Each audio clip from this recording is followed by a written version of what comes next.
तो देखो phylum Porifera में थोड़ा सा इंट्रोडक्शन पढ़ा था, एक बार और हम लोग यहाँ डिटेल पे डिस्कस करेंगे। देखो हम लोगों को पढ़ना है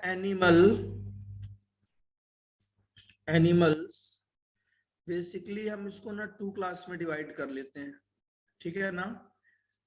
फर्स्ट हम देखेंगे यहाँ पे नॉन कोऑर्डिनेट्स, नॉन कोऑर्डिनेट्स, ठीक है। सेकंड हो जाएगा हमारा कोऑर्डेटा,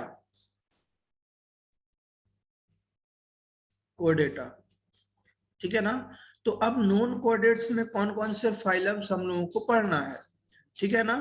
तो नॉन कोऑर्डिनेट्स में जो फाइलम हम लोग पढ़ेंगे, फर्स्ट फाइलम है हमारा पोरीफेरा। फर्स्ट फाइलम जो हम लोग डील करेंगे वो क्या है, पोरीफेरा, पोरीफेरा, ठीक है ना। नॉन कोऑर्डिनेट्स पढ़ रहे हैं, मैं आपको लास्ट में बताऊंगा कोऑर्डेटा। हाँ निडेरिया भी पढ़ेंगे, ठीक है ना। निडेरिया भी पढ़ेंगे, प्लेटीहेल्मिन्थस भी इसमें आ जाता है, फिर हमारा इसमें टीनोफोरा भी आता है, ठीक है ना। ये सभी नॉन कोऑर्डिनेट्स है, ठीक है ना। ये सब हम डिस्कस करेंगे, लेकिन अभी पहले सबसे पहले हम लोग पोरीफेरा के बारे में पढ़ेंगे। सबसे सिंपल एनिमल है, ठीक है ना, बिल्कुल सिंपल एनिमल, ठीक है। ओके चलिए आगे बढ़ते हैं, आगे। तो फाइलम पोरीफेरा में मेनली हम लोग डील करने वाले हैं स्पॉन्जेस, ठीक है ना। मेनली पढ़ने वाले हैं स्पॉन्जेस, ओके। अब देखो यहाँ पे स्पॉन्जेस में आपको ये डायग्राम दिख रहा होगा, आपको ये डायग्राम्स देख के आइडेंटिफाई करना है कि ये कौन सा एनिमल है, ठीक है ना। डायग्राम देख के ही आप आइडेंटिफाई कर पाएंगे, इसके हैबिटेट भी आप देख पाएंगे, ठीक है ना। अब देखो एक जनरल इंट्रोडक्शन था, ये कल भी हम लोगों ने डिस्कस किया है। क्या होता है पोर बियरर, मतलब जिसमें पूरी बॉडी में पोर्स होंगे। आप ये डायग्राम देख सकते हो, एक पोर यहाँ क्लियर दिख रहा है, देखो ये यहाँ पे पोर्स दिख रहा है ना, पोर्स। तो ये पोर्स क्या होते हैं, ये इसको हम आगे डिस्कस करेंगे। इसका नाम क्या है, इसको हम बोलते हैं ओस्टिया, ओस्टिया। और जो मेजर आउटलेट होता है, ठीक है ना, एक यहाँ पे जो कि लार्ज होगा साइज में, इसको हम क्या बोलते हैं, ऑस्कुलम, ऑस्कुलम बोलते हैं, ठीक है ना। हाँ तो देखो यहाँ पे बॉडी कैसा होगा इसका, मल्टी सेलुलर। और कल मैंने आपको बताया है कि जहां पे भी मल्टी सेलुलर टर्म यूज होता है, इसका मतलब वहां पे टिश्यू आ जाता है, टिश्यू आ जाता है, ठीक है ना। बट आपको ध्यान रखना है कि यहाँ पे टिश्यू लेवल तो है नहीं, ज्ञान दी, ये टिश्यू लेवल तो है नहीं, इसको हम क्या बोलते हैं, सेलुलर लेवल। तो ग्रुप ऑफ सेल जरूर है, बट इनका आपस में कोई भी कोऑर्डिनेशन नहीं है, ठीक है ना। इसका आपस में कोई भी कोऑर्डिनेशन नहीं है। ये जो सेल्स है यहाँ पे, मल्टीपल सेल्स, ये अपने हिसाब से काम करती है, इन पे इनका फंक्शन एक जैसा नहीं, ठीक है ना, कोई कोऑर्डिनेशन नहीं है। इसलिए इस एनिमल को जरूरत थी इवॉल्व होने की, क्लियर। अब देखो यहाँ पे सिमेट्री की बात करेंगे, इसलिए यहाँ पे लिखा है हमने, बॉडी मल्टी सेलुलर तो है but has no tissue, but has no tissue, ठीक है। एक मिनट रुकिएगा, एक मिनट।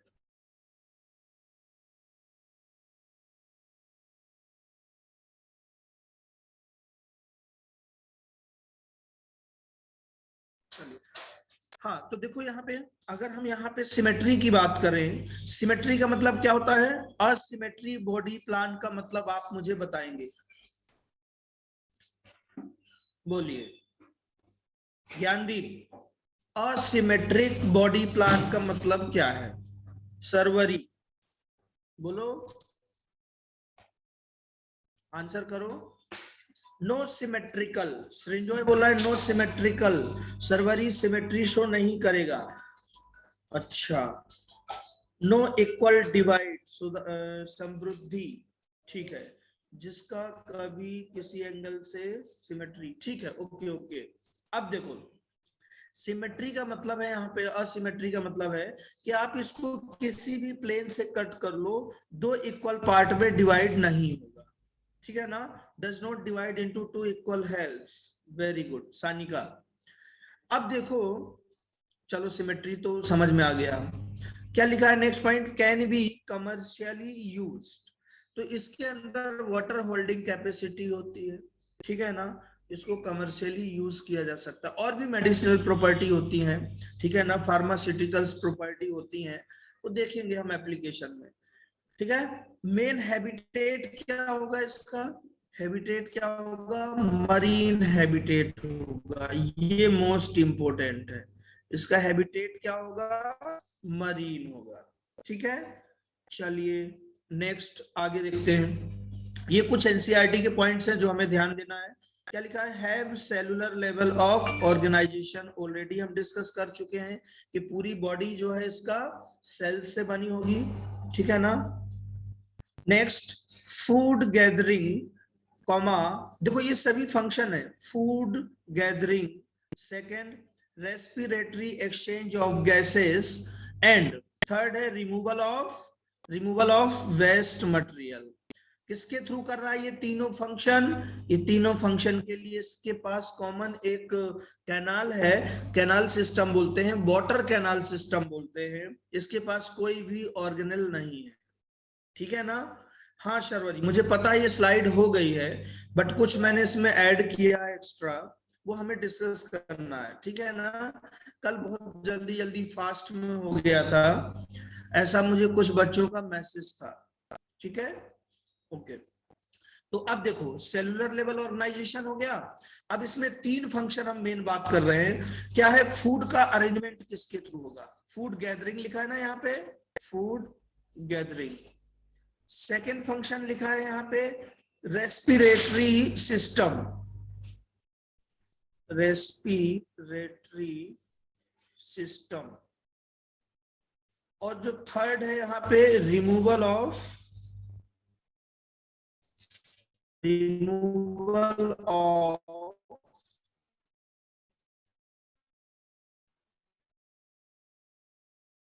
वेस्टेज।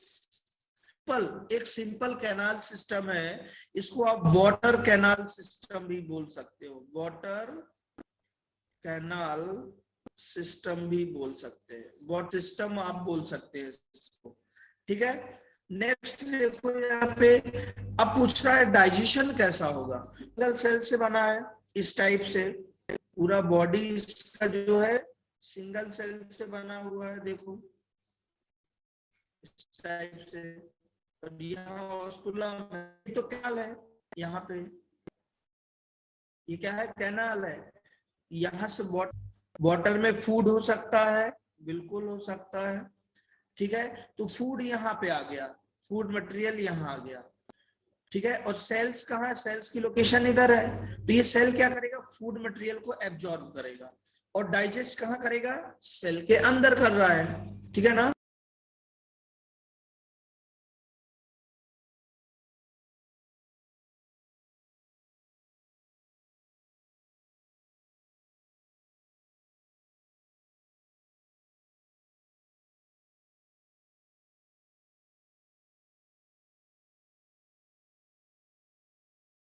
हेलो, तो यहाँ पे डाइजेशन क्या होगा, 100% इंट्रासेलुलरली होगा, इंट्रासेलुलरली होगा। नेक्स्ट देखो, ओस्टिया, ये तो बता ही दिया मैंने आपको, minute pore on body. Spongocoel क्या होती है, कैविटी होती है। ऑस्कुलम क्या होता है, हेल्प वाटर ट्रांसपोर्ट, बॉडी से वाटर को बाहर निकालना है, वेस्ट मटेरियल को लेके बाहर निकालना है, तो उसके लिए क्या होगा, एक यहाँ पे कैविटी होगी, ठीक है ना। हम क्या बोलते हैं इसको, कैविटी की ओपनिंग किससे होगा, ऑस्कुलम से होगा। दे आर लाइंड बाई मतलब ये कौन सी सेल से बना है मेनली, तो यहाँ पे हम बात करेंगे कोइनोसाइट सेल्स, क्या बोलते हैं इसको, कोलर सेल्स। अच्छा, ये बताइए इसमें मल्टीपल सेल्स मैंने आपका, बट यहाँ देखिए मेनली हम बात कर रहे हैं ऑस्कुलम की, कौन सी सेल होगी, कोइनोसाइट होगा, कोइनोसाइट।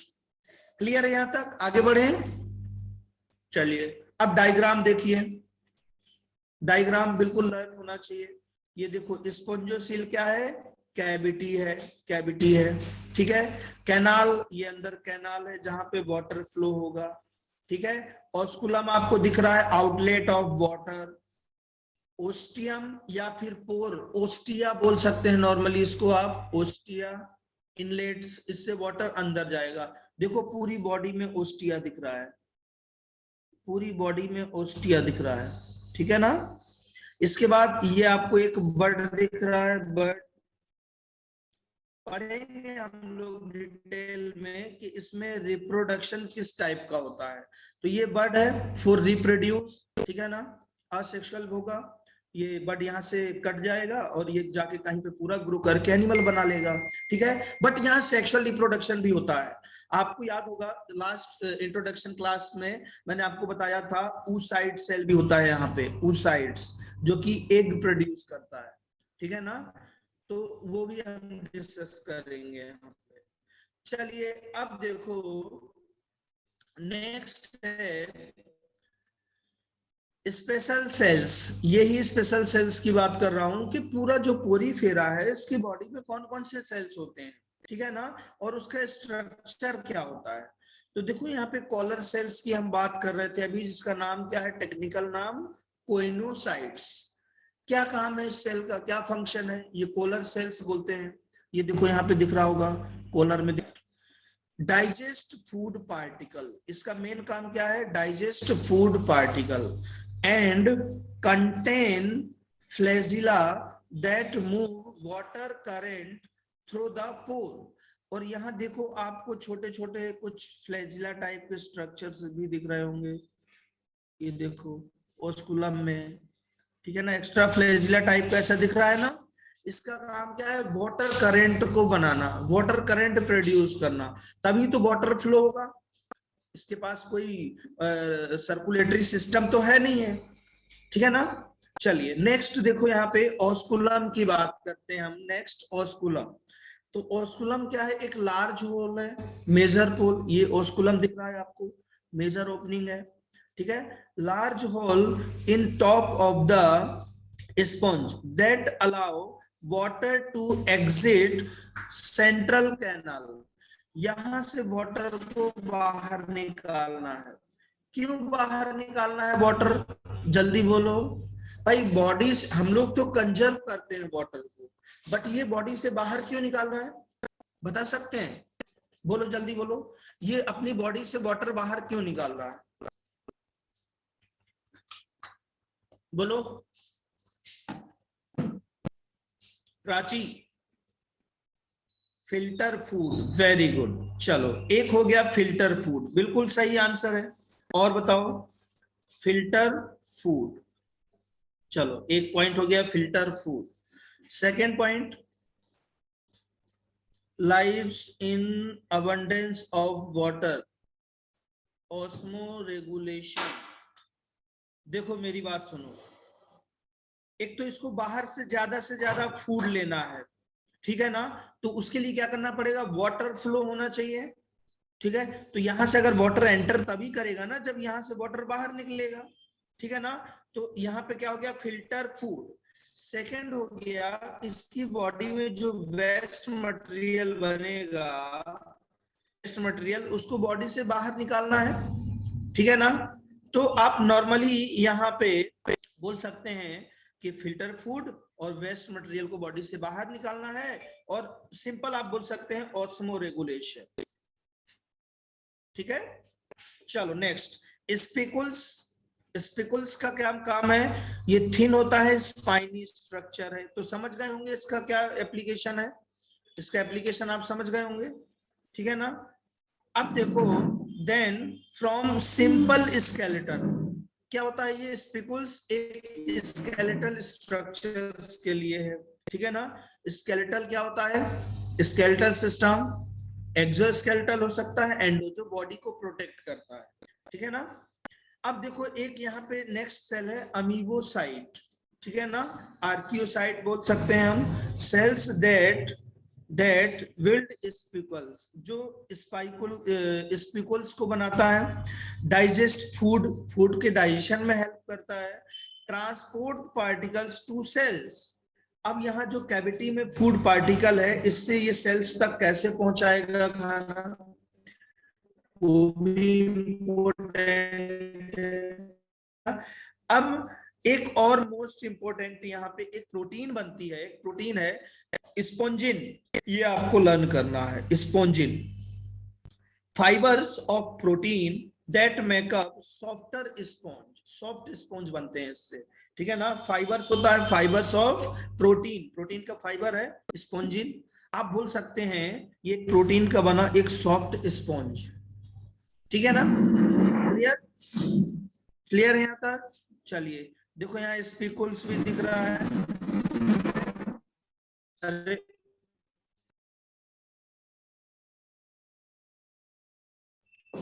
हाँ, तो देखो यहाँ पे नेक्स्ट हम लोग बात करेंगे, ये डायग्राम मैं ऑलरेडी डिस्कस कर चुका हूँ आप लोगों को, ठीक है ना। ये सारे स्ट्रक्चर्स ये ऑलरेडी डिस्कस कर चुका हूँ, इसमें कोई भी डाउट नहीं होना चाहिए। अब देखो स्पॉन्ज स्केलेटन की बात करेंगे, ठीक है। तो स्केलेटल सिस्टम दो तरीके से हो सकता है। स्केलेटल सिस्टम यहाँ पे टू टाइप से हो सकता है। अच्छा बताओ, ह्यूमन बॉडी में स्केलेटल सिस्टम एक्सो है या एंडो है ह्यूमन में? मैं यहाँ लिख देता हूं एक्सो, और दूसरा होता है एंडो। चलो सुधांशु का आंसर करेक्ट है, बाकी लोग बाकी भी आंसर करो भाई।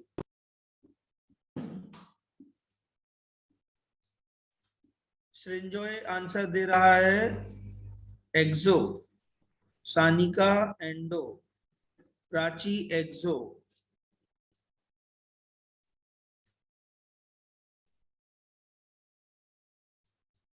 तो एक्सोस्केलेटन वाले सुन लो मेरी बात, अगर आपकी बॉडी में एक्सोस्केलेटन है तो आपको कपड़े पहनने की जरूरत नहीं है।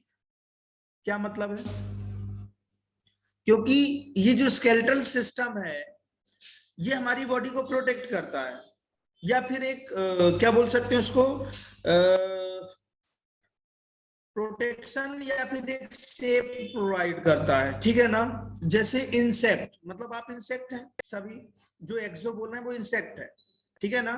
इंसेक्ट में आपने देखा होगा बाहर से एक बहुत हार्ड कवरिंग होती है, ठीक है ना। तो उसमें क्या है, हार्ड कवरिंग है, इसका मतलब वो उसके प्रोटेक्शन के लिए। बट उसके अंदर बोन्स होते हैं क्या? नहीं होते। बोन्स खुद एक अपने आप में एक स्केलेटल सिस्टम है, समझ गए, जो पोस्चर प्रोवाइड करता है बॉडी को। अगर हमारी बॉडी में अंदर बोन्स नहीं होंगे तो हम खड़े नहीं हो सकते, समझ गए ना।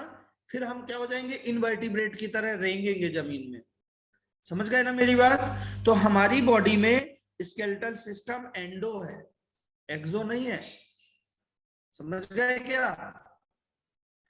अरे बड़ी जल्दी समझ गए, चलो अच्छी बात है, समझ गए, ठीक है। अब देखो, बॉडी बॉल हैज स्पिकुल्स, ये एनसीईआरटी का पॉइंट है, ये हम ऑलरेडी डिस्कस कर चुके हैं। स्पॉन्ज इन फाइबर्स, यहाँ देखो डिफरेंट डिफरेंट टाइप के स्पिकुल्स हैं, ये देख सकते हो आप, इस टाइप से हो सकता है, ठीक है ना। ये देखो यहाँ पे ये इस टाइप से, ये डिफरेंट डिफरेंट स्ट्रक्चर दिए हुए हैं, ठीक है। ये कैल्शियम का बना होगा, ये स्पोरेंजिन प्रोटीन का बना नेटवर्क है, ठीक है ना। तो इस टाइप से रहेंगे। क्या लिखा है, टू टाइप सपोर्ट होता है इसका, टू टाइप से सपोर्ट करेगा। एक तो दिया है different spoons use both one और बोथ, तो डिफरेंट डिफरेंट जो स्पॉन्ज है इसमें इन दोनों को भी यूज कर सकता है, या फिर अलग दो, कौन से, एक हमारा ये प्रोटीन फाइबर भी यूज कर सकता है स्पॉन्जिन, और दूसरा वो यूज कर सकता है स्पीकुल्स, या फिर इन दोनों को भी यूज कर सकता है, वो तो डिपेंड करता है इस स्पॉन्ज पे। तो क्या लिखा है इस स्पॉन्जिन में, touch flexible protein fibre, touch flexible protein fibre, ठीक है, इस टाइप से होगा। ये देखो प्रोटीन फाइबर्स है, ये प्रोटीन फाइबर्स, इससे पूरी बॉडी कवर होगी, समझे क्या। दूसरा स्पिकुल्स हार्ड होगा, अगर कोई एनिमल आया पास में उसको टच होगा तो उसको क्या है, पेनिट्रेट होगा, तो दूर भाग जाएगा, समझ गए ना। तो क्या हो गया यहाँ पे, hard calcium carbonate like limestone, limestone जानते हैं, वो सोल्ट का इकट्ठा हो जाना, कोरल्स बन जाती हैं, बड़ी बड़ी दीवार बन जाती है समुद्र में, ठीक है ना। तो बोल सकते हैं लाइमस्टोन, टीथ, बोन्स, ये सभी क्या है, स्पिकुल्स में आते हैं। हार्ड होता है प्रोटेक्शन के लिए। जिन एनिमल्स को हाथ पैर नहीं होता वो अपने माउथ से अपने आप को प्रोटेक्ट करता है। स्नेक, ठीक है ना, स्नेक को पूंछ में आपने पैर रख दिया, उसने मुंह से ऐसे बचाया अपने आप को, आपको टीथ लग गया गलती से, ठीक है ना। तो ये सब स्पिकुल्स है। फिर हार्ड सिलिकॉन का हो सकता है, सिलिकॉन डाइऑक्साइड, क्वार्ट्स ग्लास के भी हो सकते हैं, ठीक है ना। तो ये क्वार्ट्स जो लिखा है ना, ग्लास टाइप के, अब ग्लास के वहां थोड़ी बन जाएंगे, बट क्वार्ट्स केमिकल है, वहां फॉर्म हो सकता है, ठीक है ना। चलिए, तो ये आपको याद रखना है। स्पॉन्ज स्केलेटल सिस्टम दो तरीके से हो सकता है इसमें, एक तो मेनली एक्सो ही होगा और वो बने होंगे स्पॉन्जिन, या फिर बोलो स्पिकुल्स, बस ये याद रखना। स्पॉन्जिस सॉफ्ट होगा, प्रोटीन का बना होगा, स्पिकुल्स हार्ड होगा, लाइमस्टोन्स कार्बोनेट वगैरह का बना होगा। चलिए, अब देखो यहाँ पे बोल रहा है, ये रिप्रोडक्शन के बारे में थोड़ा सा हम बात कर रहे हैं कि इसमें रिप्रोडक्शन, मोड ऑफ रिप्रोडक्शन क्या होगा। मोड ऑफ रिप्रोडक्शन की हम बात करेंगे, mode of reproduction in Porifera, ठीक है। क्या लिखा है, एनिमल्स आर हर्मेफ्रोडाइट्स। हर्मेफ्रोडाइट्स टर्म का मतलब क्या होता है, किसी को आइडिया है? हर्मेफ्रोडाइट्स का आइडिया है किसी को? हाँ, सरवरी बोली हाँ, प्राची ने भी हाँ बोला है, ज्ञानदीप नो बोला है, सेक्सेस नॉट सेपरेट, समृद्धि, अच्छा ठीक है।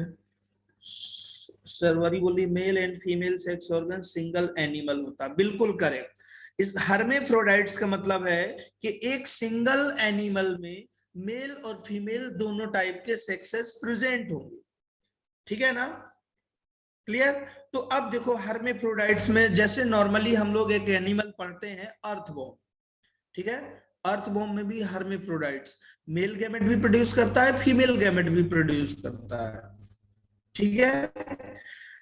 देखो यहाँ पे ये स्पॉन्ज है, ये इसका कैविटी है, देखो ये यहाँ से कैविटी है, वाटर कैनाल बोल सकते हैं।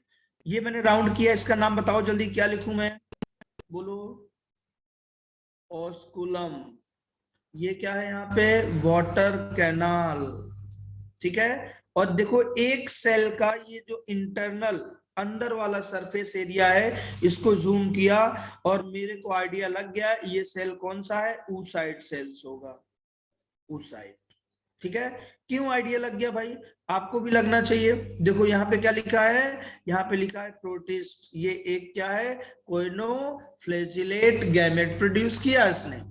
यहाँ पे देखो स्पॉन्ज कोइनोसेल एनिमल सेल्स, ठीक है ना। तो इस टाइप से कुछ गैमेट प्रोड्यूस कर रहे हैं और कुछ कोइनोसाइट सेल्स, oocyte सेल्स होंगी यहीं कहीं, वो एग प्रोड्यूस करेंगे, एग प्रोड्यूस करेंगे। तो देखो मान लो यहाँ पे सेल है, वो गैमेट प्रोड्यूस कर रही है, मेल गैमेट, इधर सेल है वो फीमेल गैमेट प्रोड्यूस कर रही है। तो एनिमल तो एक ही है ना, एनिमल सिंगल है, बट दोनों टाइप के गैमेट्स बन रहे हैं, इसका मतलब हर्मेफ्रोडाइट होगा, क्लियर। अब देखो यहाँ पे टू सेक्सुअल रिप्रोडक्शन होगा, यहाँ पे two sexual, both sexes in same organism, ये सिंपल डेफिनेशन बोल सकते हैं आप हर्मेफ्रोडाइट का।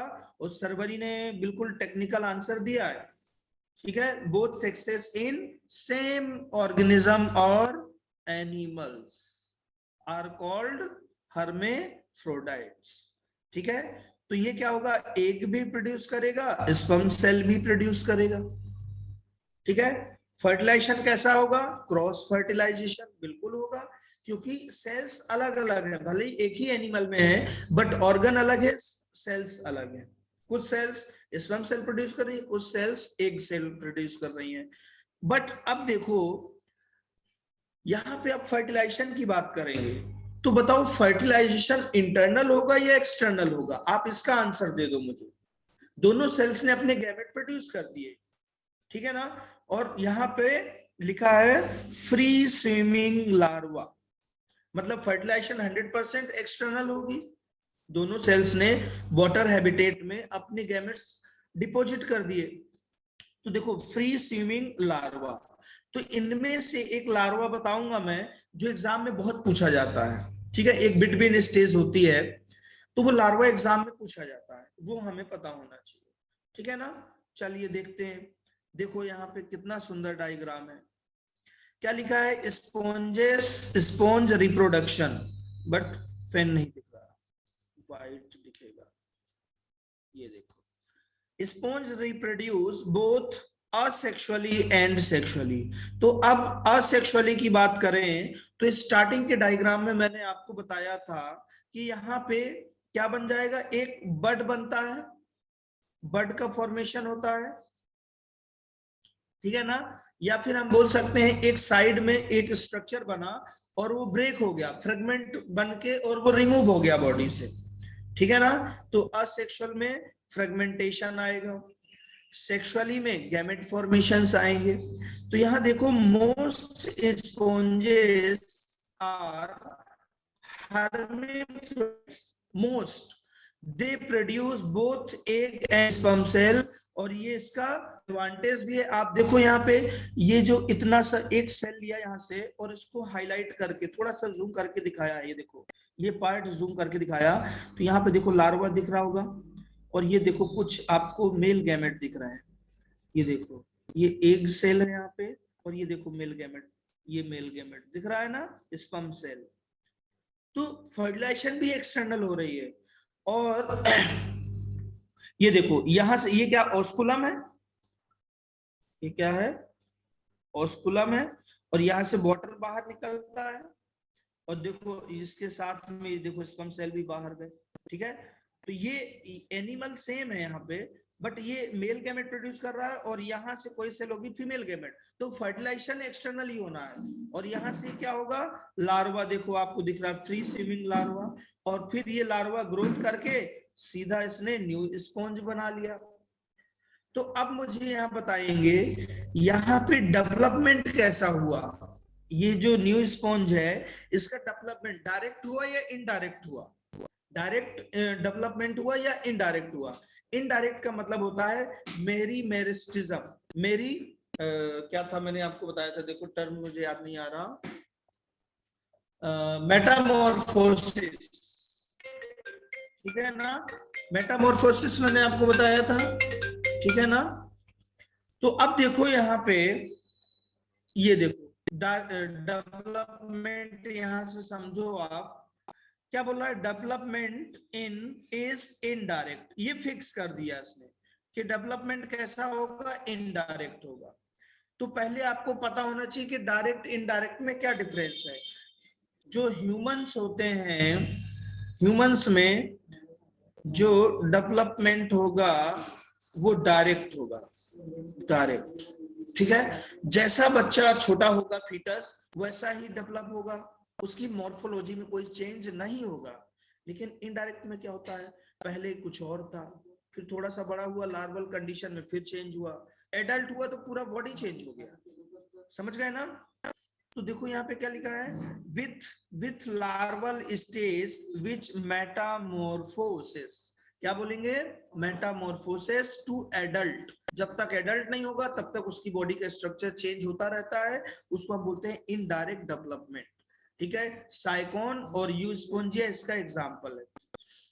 मेटामॉर्फोसिस का डेफिनेशन मधुरा पहली क्लास में नहीं थे क्या, मेटामॉर्फोसिस होता है पूरी बॉडी के सेगमेंट एक जैसे होंगे, ठीक है ना, पूरी बॉडी का सेगमेंट एक जैसा होगा।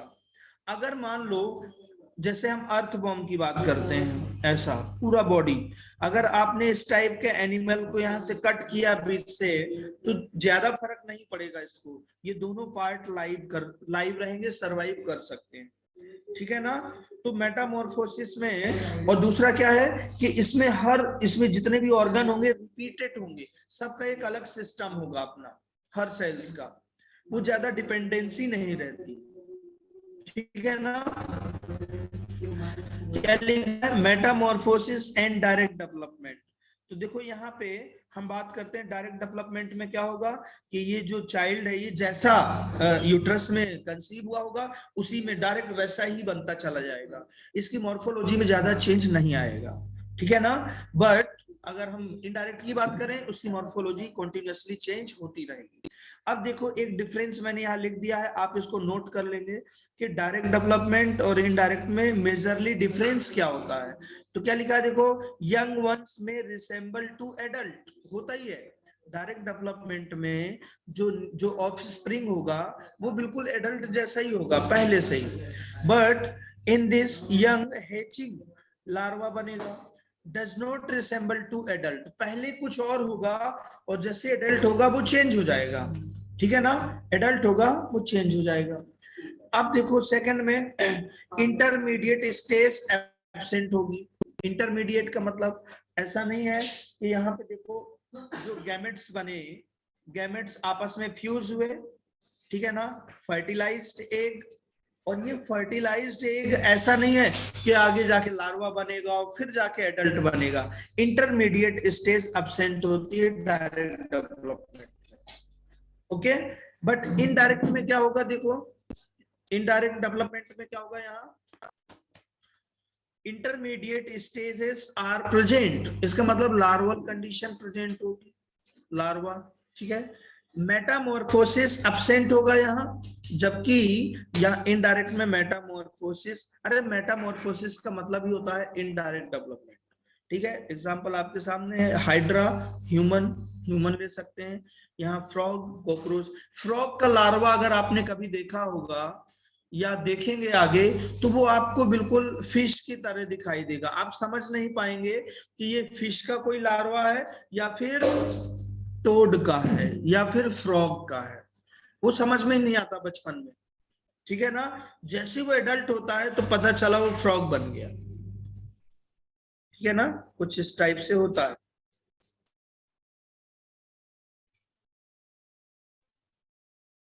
इस टाइप से तो समझ में नहीं आता ये फ्रॉग है या फिर ये फिश है, ऐसा कुछ होता है, ठीक है ना। चलिए आगे बढ़ते हैं, देखते हैं कैनाल सिस्टम, मोस्ट इंपोर्टेंट है ये भी पढ़ना, कैनाल सिस्टम, ठीक है ना। तो ये कैनाल सिस्टम देखो, जो कैनाल सिस्टम है इसके बेस पे हम क्लासिफाई कर सकते हैं, क्लासिफाई पोरीफेरा इनटू कितना, थ्री टाइप्स, ठीक है। कैनाल सिस्टम के बेस पे हम पोरीफेरा को थ्री टाइप्स में क्लासिफाई कर सकते हैं, और इसको हम बोल सकते हैं on the basis of complexity, complexity, क्योंकि कॉम्प्लेक्सिटी इंक्रीज होगा जैसे जैसे एनिमल इवॉल्व होगा, कॉम्प्लेक्सिटी ऑलरेडी क्या होगा, इंक्रीज होगा। तो आप पहले सिर्फ डायग्राम देखेंगे, ये डायग्राम देखेंगे, क्या दिख रहा है आपको यहाँ पे इस डायग्राम में, सिंपल कैनाल दिख रहा है, ये देखो सिंपल कैनाल सिस्टम दिख रहा है, हम कैनाल सिस्टम के बेस पे कॉम्प्लेक्सिटी चेक कर रहे हैं। यहाँ देखो कैनाल कैसा हो गया, ये देखो कुछ डिजाइन में बन गया, थोड़ा कॉम्प्लेक्सिटी बढ़ा, आप देख सकते हैं, ये देखो, मतलब ये अजीब सा हो गया सिस्टम, थोड़ा कॉम्प्लेक्स हो गया है सेकेंड स्टेज पे। और थर्ड में आप देखेंगे, थर्ड में तो और तगड़ा नेटवर्क बन गया है। तो कॉम्प्लेक्सिटी इंक्रीज हुआ कि नहीं, फर्स्ट और सेकेंड एंड थर्ड में बढ़ रहा है धीरे धीरे। उस बेस पे हम कैनाल सिस्टम के बेस पे हम ये जो हमारा पोरीफेरा है इसको हम थ्री क्लास में डिवाइड, क्या लिखा है, canal system to method of water flow through out the sponge. देखो ये कोशिश कर रहा है कि वाटर यहाँ थोड़ी देर होल्ड करे, रुके। There are three different type of canal system. सबसे पहला होगा हमारा सिंपल, क्या बोलते हैं, एस्कोनोइड बोलते हैं, एस्कोनोइड, ये हमारा टाइप ऑफ पोरीफेरा है, पोरीफेरा, समझ गए, क्या बोलते हैं, एस्कोनोइड, एस्कोनोइड सिंपल कैनाल सिस्टम होगा। क्या लिखा है, वाटर एंटर, स्पोंजोसिल क्या है जल्दी बताओ, कैविटी है, why enter in current opening of pore cells, cells lining spongocyl absorb nutrients and oxygen left over water expel throughout the osculum. osculum से बॉडी से बाहर निकाल देगा। ये बिल्कुल सिंपल कैनाल सिस्टम है। अब देखो एडवांस में बात करते हैं। सेकंड वाला जो है, ये फर्स्ट है, ये सेकंड एडवांस। क्या बोलते हैं इसको? साइकोनोइड। मोस्ट इंपोर्टेंट है, करेक्ट मैच में क्वेश्चन आ जाता है, ठीक है ना। साइकोनोइड।